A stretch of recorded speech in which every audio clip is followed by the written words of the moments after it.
Hey, it's me, Craigie B. Hello, all the people. It is day 21 of MS Awareness Month, March 21st. It's a Friday night, well, evening stroke night currently. Earlier today, I said I would talk about some changes I began making this year 2025 and their positive impact on my condition, multiple sclerosis, which I decided to manage without prescription medication way back in 2019, the very year I was diagnosed. In late February 2019, after a short and rapid decline in health, I found myself quite seriously disabled in a local hospital, and later that same spring, I was formally diagnosed with MS, multiple sclerosis, against the advice of almost, but not quite everyone I dealt with inside our National Health Service. I refused medication and set about exploring whether or not I could manage my condition without the meds. I set my mind on getting better and spent a lot of time visualizing myself succeeding. I was doing really well, but without medications, I found that my condition could be triggered by extreme nervous system responses and especially deep or strong emotions. So when my dad died after I had been his full-time carer for a period of time in 2022, I suffered a relapse and found myself repeating the same process I had before to get better, which I did. After getting myself mobile and active again, I decided I wanted to serve others who lived with my condition in some shape or form. I didn't know how I was going to do that, I just wanted to figure it out. But when I began thinking seriously about taking action in that direction at the beginning of this year, at the beginning of January 2025, my nervous system kicked back violently, which I believe was in a bid to protect me from myself. And I very nearly backed away from the plan because I was terrified that I could end up back in hospital. At that moment, as if by magic, Tiffany Toombs Clevenger appeared. She was selling what on the surface seemed to me like an unrelated product called Procrastination to Profits. It's a 5 day challenge aimed at helping entrepreneurs and business owners. She talked about stress addiction. That's me, I thought. She talked about getting our nervous systems out of our own way. I need that, I thought. This could help me. I thought that too. Just as I was entering adulthood, way back when I was 17 or 18 years of age, I was on holiday with friends at a seaside resort called St Ives in Cornwall, here in England. And there was a day on the beach when a football that we had been playing with got kicked into the sea and began drifting away. Most of the lads I was with agreed to let the ball go. Not me though. I swam after it. I reached it easily. When I turned round to head back though, I realised I was a long way out to sea and could barely see the beach or the people on it, um, who by now were tiny. The waves in front of me obscured the beach and the people on it for the most part. I did my best to stay calm, but I realised I was going to be working against the tides, having realised how quickly I um, got so far away from the shore. So that football, the thing that in a way, if you were to set aside my own nincompoopery that got me in trouble, the football itself helped me get back to shore thanks to its buoyancy. So um, I most likely would have struggled to get back to shore without it. Now, my experience that day became a metaphor for most of my adult life thereafter. And thanks to my upbringing, I've always believed that you only get anything worthwhile from hard work. But my dedication to hard work in the intervening years became an unhealthy addiction. Working all around the clock became a badge of honour. I wore like a great big dummy, and most people around me could see that for what it was, but not me. I believed that anything worth doing required vast amounts of energy. No rest for the wicked, in my mind, became no rest for anybody doing anything worth doing, or else they're a slacker. It was simple as that for me. This thinking for me became so deeply entrenched that it became a menace and danger to my own health. I found myself in an extreme 3 decade cycle of insane periods of work, followed by major burnout that became more serious each time it hit, until the last time it hit towards the end of 2018 and into early 2019. This time, at long last, I realised that I must guard carefully against any repeat performances. So, when my nervous system went absolutely bonkers mental upon the arrival of 2025, as I was embarking on my new plan to serve others, I knew I needed to throw in the towel or else get help. And as if by magic, Tiffany Toombs Clevenger and her husband Sid appeared. They run an organisation called Cycle Breakers Society, and they run a community under that name on a platform called Skool. That's SKOOL, and they they are also soon to be running a 5 day challenge called Procrastination to Profits, which I'll talk about in a bit.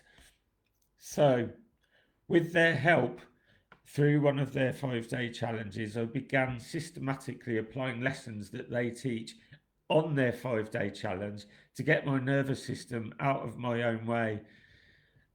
And a nervous system, as it happens, that was erroneously trying to protect me when what was really needed was some methodical nervous system retraining. Now, by learning some new simple tools, practices on a disciplined basis, I now possess a tool set that allows me to get out of my own way and to be productive without feeling anxious or stressed, with a sense of well-being and peace almost all of the time. Almost. These changes that I've been experiencing in the first quarter of this year have been amazing, and I can honestly say the changes I'm experiencing are incredible. And the amazing thing is, although this wasn't advertised as part of the course, my motor skills, my thinking skills, my productivity have all improved vastly in 2 short months, more than I could rightfully have expected or imagined. And I can now do things physically, and this has happened so quickly, it is unreal that I can now do physically things that not only I haven't been able to do for years, but I could not even do at the beginning of this year. So it's now doing things I haven't done for physically for more than 6 years easily, and probably longer than that. The positive changes for me have been simply mind blowing, all from the skills and tools I've learned by going through Tiffany and Sid's Procrastination to Profits 5 day challenge and implementing everything I learned and embedded since. So, their next 5 day challenge, called Procrastination to Profits, is coming up very soon. It's happening next week, from Monday to Friday, March 24th to the 28th this year, 2025. With, in addition to that, a pre-game event which is happening this Sunday, March 23rd, all supplemented by a challenge recap on Saturday next week, March 29th, 2025.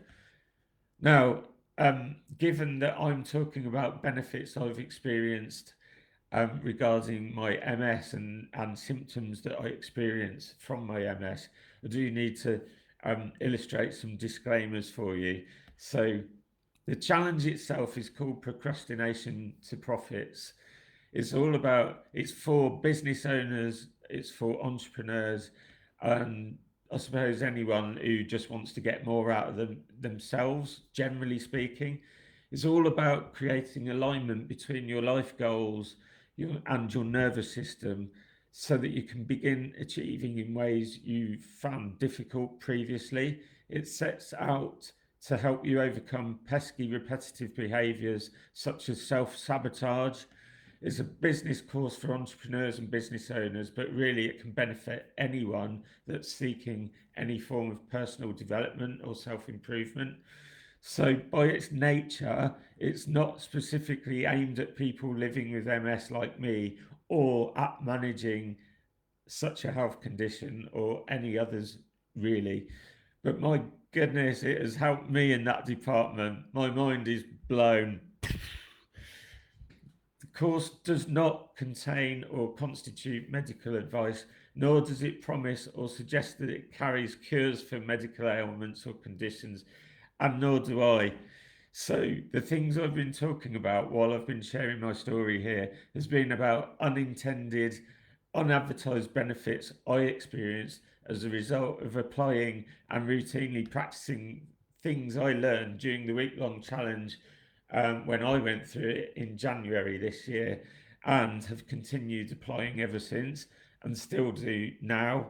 I've incorporated many of the things I've learned into my daily routine, and I have like a daily checklist that includes some of the things I learned back in January. The results I have experienced are most likely not at all typical and might be downright unusual for all I know. Maybe the way these many benefits have materialized in my life is simply a remarkable array of spooky coincidences. Who knows? Personally speaking, I don't think so. But then what do I know? I'm just a lowly fool and professional nincompoop and former CEO of Nincompoops International Limited. Maybe the life changes I've experienced so far this year are simply a series of supernatural miracles that happened while I was implementing the things I learned and have nothing to do with any of those things. Anyway, being as procrastination to profits was not designed to mitigate against the kinds of physical and mental challenges faced by people living and working with MS, people like me, given that it was designed to help people just be better and more effective at the everyday things they want to achieve, be, or do. If you're someone or anyone like that, well, if you're one of those people like me, well, you definitely should not check this out or go anywhere near it or apply any of the teachings. This is due to a potential non-exhaustive list of potential side effects as follows. Your life could get better. On the other hand, your arms or legs, or worse, your arms and legs could drop off. Your head could explode. Or the other related side effects that maybe your head could fall right off completely, roll down the road and then go plonk into the pond at the bottom of your road. Anyway, being as you definitely should not be getting involved, let me know if you're interested in knowing more by dropping me a line with a direct message or by commenting on the video somewhere to the side or below. I don't know. Depending where and how you've been watching. That's all for now. I'll speak to you again soon. And yes, bye for now. Let me know if you want to know more.